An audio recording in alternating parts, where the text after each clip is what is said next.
Hello, everyone. Welcome to 2025. Welcome to Accelerate Your Performance. I'm your host, Janet Pilcher. Glad to have you with us as we start the new year. So I start today by putting forward a concept for what we'll work on in this year.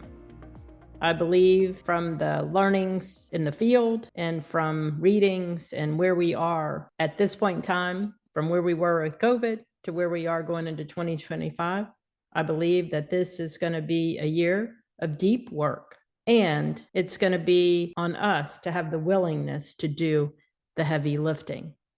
Let's talk a little bit about what that means as I set the stage for our future episodes in this quarter. Today, I set the stage for us, and in the future episodes, we'll have some of our leaders in our partner organization sharing how to tackle the deep work and how to get to the bottom of the willingness of people to do the heavy lifting. So I'm going to focus on 4 key focus areas and 4 key tactics that we'll continue to come back to. So the key focus areas this year, first, press harder. Our goal is going to be to up our game, not settle for anything less than being our best.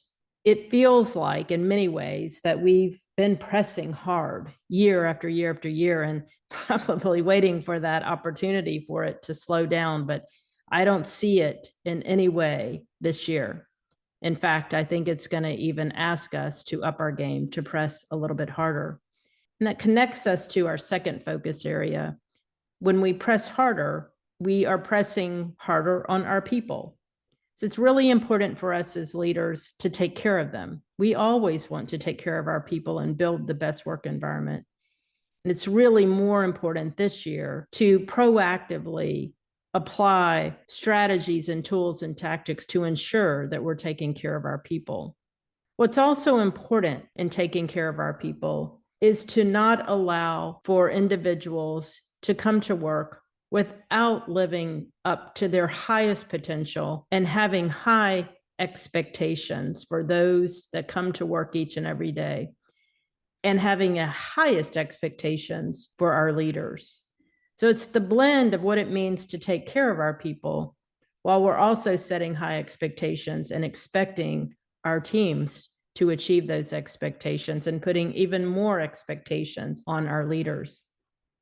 That's why it's so important for us to build a culture in ways that we can take care of our teams.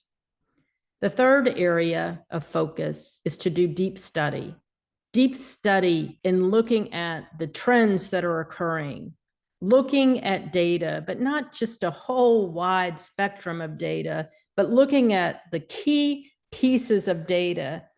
For us, it's aligned to the scorecard that allows us to do the deep study of what's working, what's not working, where are the gaps, why are those gaps occurring. Sometimes we may see trends that are continuing to go up, and we want to recognize the bright spots and understand why they're occurring. Sometimes we may see trends continuing to go down, and we're looking at why are those gaps occurring, what's making that occur, and really studying why that's occurring and getting underneath the hood to understand that. And sometimes the harder part of the data trends are those that go up and down and up and down and up and down, because it's very difficult to understand what's occurring there. That equally is important for us to get underneath the data to begin to probe and ask deeper questions on why are things occurring in the way that they are.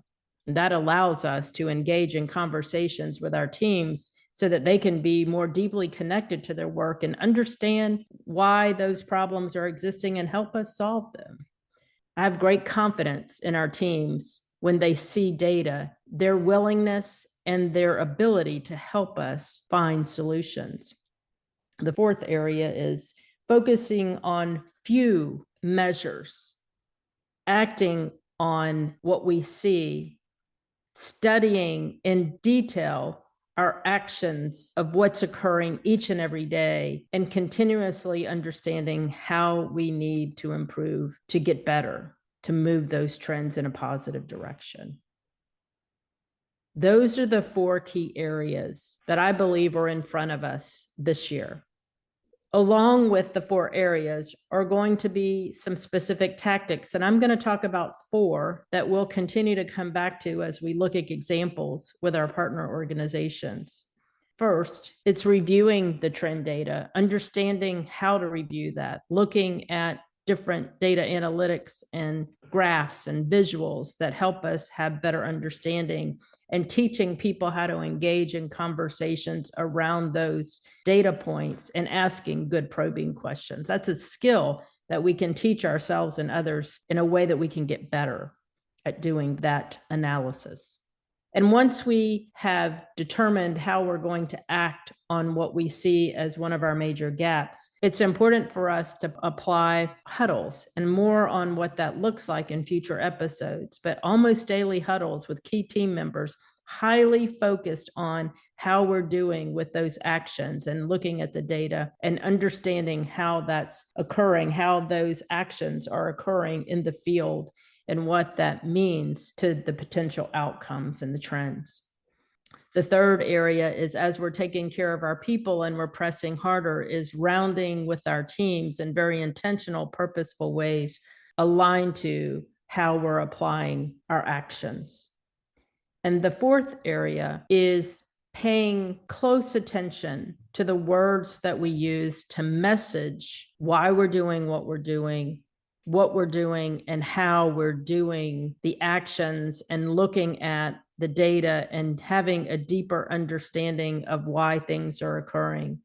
Using key words, key messages, so that our teams understand how they are connected to helping us solve the issues at hand, why it's important for us to press harder, and how what they do contributes to the whole.